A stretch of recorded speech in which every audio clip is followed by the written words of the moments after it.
You are standing in a store, and your hand reaches out to touch a sweater. You have no intention of buying. You are walking through a forest, and your fingers drift toward a patch of moss, like it's pulling you in. A stranger's dog trots past you on the sidewalk, and before your brain has even finished the sentence, "That's a nice dog," you are already crouched down, palm open, whispering something embarrassing.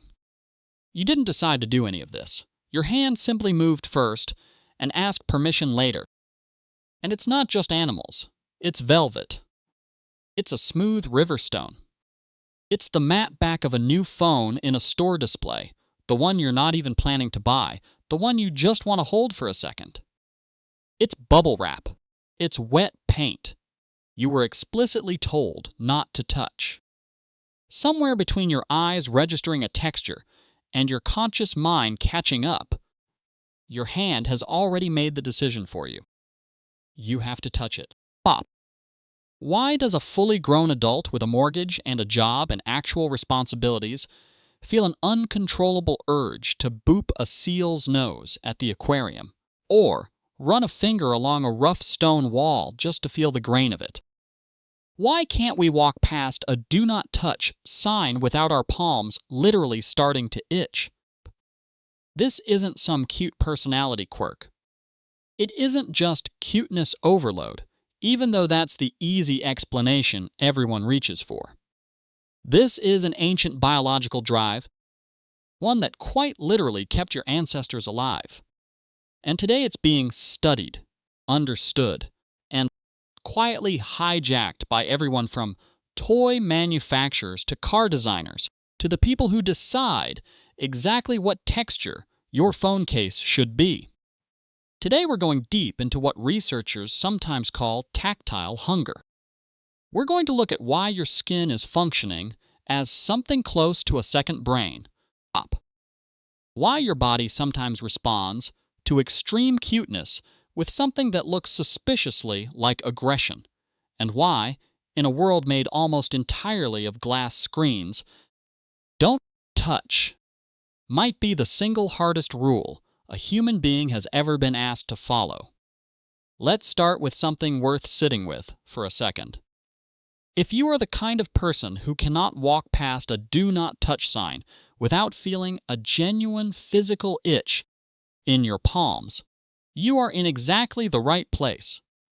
Because that itch is real, it is measurable, and by the end of this video, you're going to understand exactly where it comes from.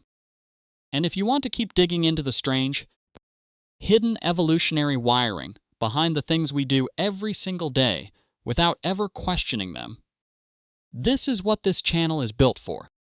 Hit subscribe, turn on notifications, and come dig through the archaeology of your own instincts with us. It genuinely helps keep this research going, and it means a lot more than you'd think. Join the evolution. So, let's actually get into it, starting with the part of you that started all of this, your skin. We tend to think of touch as a single, simple sense. You touch something, you feel it. That's the whole story. But that is nowhere close to the truth. Touch is the very first sense that develops in the womb, active weeks before your eyes can see, or your ears can properly hear. Long before you have a single memory, your nervous system is already building itself around contact, around pressure, around the presence of something else nearby. You were wired for touch before you were wired for almost anything. And your skin isn't one uniform sensor. It's a dense, layered network of many different kinds of receptors, each tuned to something specific. Some fire in response to sharp pressure. Some detect vibration.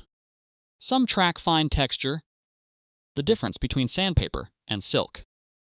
And buried among all of these is a category of nerve fiber that researchers only really started to understand in depth relatively recently, called C-tactile afferents. These fibers do not respond to just any touch. They are almost perfectly tuned to one very particular kind of contact: slow, gentle stroking somewhere around 1 to 10 centimeters per second. Not a poke, not a squeeze. A slow drag of contact, the exact speed of a hand running along a dog's back, or fingers trailing across a soft blanket. When these fibers fire, they don't just report, "Something touched my arm," to the sensory processing part of your brain. They send signals directly into regions tied to emotion, to social bonding, to reward. In other words, this entire category of nerve fiber exists biologically, specifically to make gentle touch feel meaningful rather than just physically registered. Your body built a dedicated wiring system whose entire purpose is turning contact into feeling. And once that signal lands, the chemistry kicks in.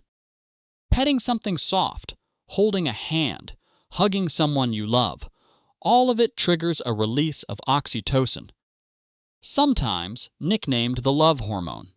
Although anyone who studies it seriously will tell you that label barely covers what it actually does. Oxytocin lowers stress. It builds trust. It's the same chemical that bonds a parent to a newborn, and it spikes measurably after just a few minutes of physical contact with something warm and living, or even something that simply feels alive under your hand. At the same time, dopamine, the chemical tied to reward and motivation, floods in alongside it. Together, they create what is essentially a small, self-contained chemical cocktail.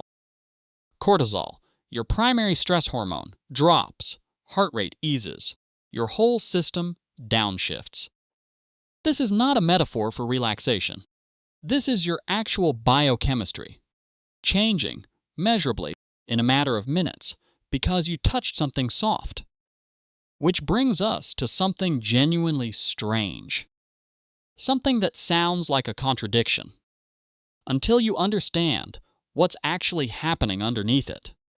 The moment where something is so cute, so soft, so overwhelming, that instead of wanting to gently hold it, you feel this bizarre urge to squeeze it, to say, "I could just eat you up."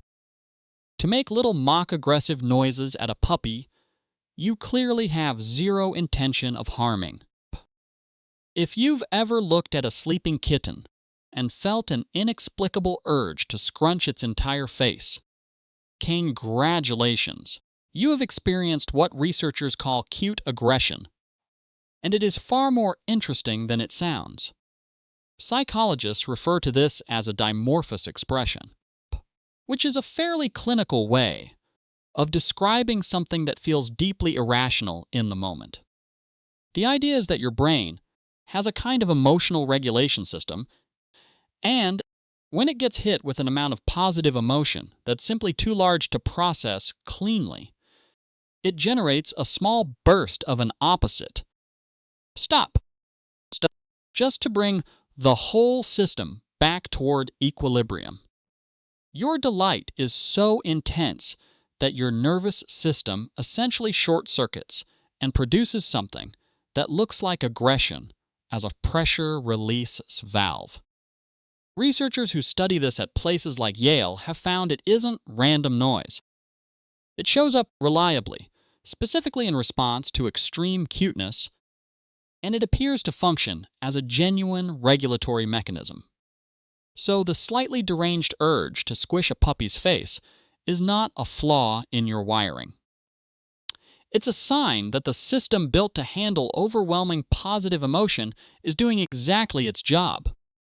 But here's a question worth actually sitting with. Why did evolution build any of this in the first place? Why does a species that eventually built cities and spacecraft still walk around, driven by an almost involuntary urge to reach out and touch things? Because being hands-on is, and always was, a massive evolutionary advantage. Touch isn't just about comfort.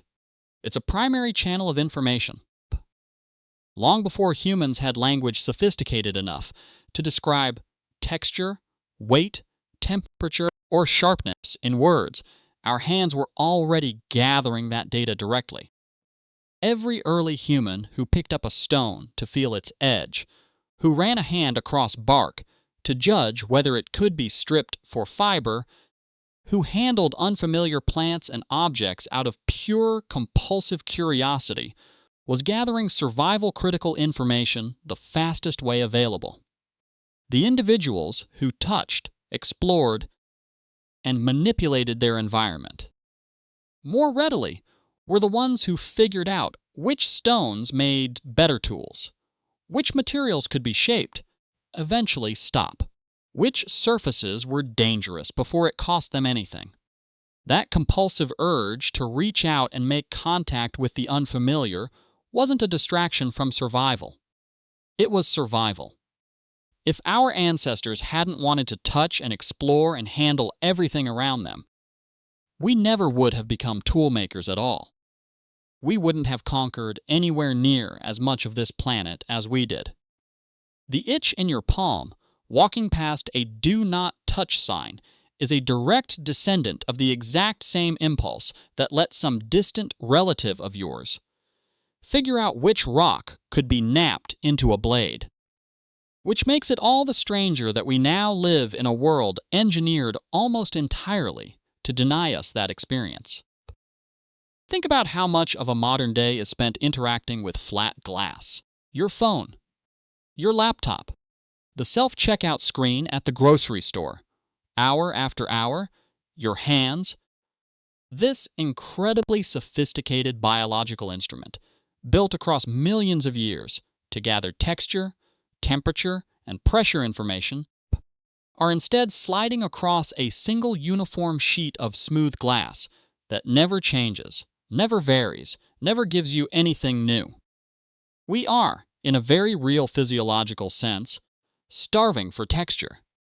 And your nervous system knows it, even when your conscious mind doesn't consciously register the deprivation. That's part of why a walk through a garden, or petting an animal, or even just kneading dough with your hands can feel disproportionately good. It's not just a nice break. It's your sensory system finally getting fed something it's been quietly asking for all day. And of course, once an industry figures out that human beings are wired this way, it gets weaponized almost immediately. This is not an accident. Car interiors are engineered with an enormous amount of attention paid specifically to hand feel, the exact texture and give of a steering wheel, the precise resistance of a door's handle. Because manufacturers know that touch shapes perceived quality just as much as, sometimes, more than, how something looks. Phone companies obsess for months over the exact matte finish on the back of a device because they know that when you pick it up in a store and it feels expensive under your fingers, you are measurably more likely to want to own it. This is not superstition on their part. It's backed by real research into what's called the endowment effect, a well-documented psychological phenomenon where the simple act of physically touching and holding an object makes your brain begin to treat it as though you already own it. The moment your hand closes around a product, your brain starts quietly building a sense of ownership before your wallet has even come out. This is precisely why salespeople in stores will hand you an item, encourage you to hold it, ask you to try it on. They are not just being friendly. They are activating a genuine neurological mechanism, one that predates money, marketing, and modern commerce by a very long time, and using it to close a sale. So, the next time you find yourself unable to resist touching a display item you clearly weren't planning to buy, understand that you are not weak-willed or impulsive. You are a deeply tactile organism operating inside an environment specifically engineered to exploit an instinct that is, at its core, tens of thousands of years old. Here's the real takeaway, and I think it's a bigger one than it first appears. Reaching out to touch things isn't a quirky habit or a funny personality trait you happen to have. It's one of the most fundamental ways your body stays anchored to the physical world around it. In an era spent increasingly behind screens, inside notifications, scrolling through images of things rather than actually holding them, that urge to touch moss, fur, stone, fabric, skin, is a quiet, constant reminder that underneath all of it, you are still a biological creature living inside a physical body, built across an almost unimaginable span of time to make sense of the world specifically through contact. Petting the dog, touching the sweater, running your hand along the stone wall, none of that is trivial. It's your oldest sense doing exactly the job it was built to do, in a world that has never stopped needing it. And this matters more than we tend to admit, because the flip side of tactile hunger is tactile deprivation. And deprivation is not a minor inconvenience. It's a measurable physiological stressor. During extended periods of isolation, whether that's a strict lockdown, a long hospital stay, or simply a stretch of life where physical contact with other living things becomes rare, researchers consistently find higher baseline stress hormones, higher rates of anxiety, and a general sense of disconnection that people struggle to name but can absolutely feel. And when contact is reintroduced, even briefly, the body responds almost immediately. In hospital settings, structured touch and animal-assisted therapy have been shown to reduce perceived pain, lower anxiety before procedures, and speed up emotional recovery in ways that are documented, not anecdotal. 10 to 15 minutes of genuine physical contact, a hand held, a pet stroked, a hug that actually lasts more than the obligatory 2 seconds, is enough to produce a measurable shift in stress chemistry. Your nervous system is not slow about this. It knows exactly what it's been missing, and it responds the second it gets it back. For almost the entirety of human history, this was simply the background condition of being alive.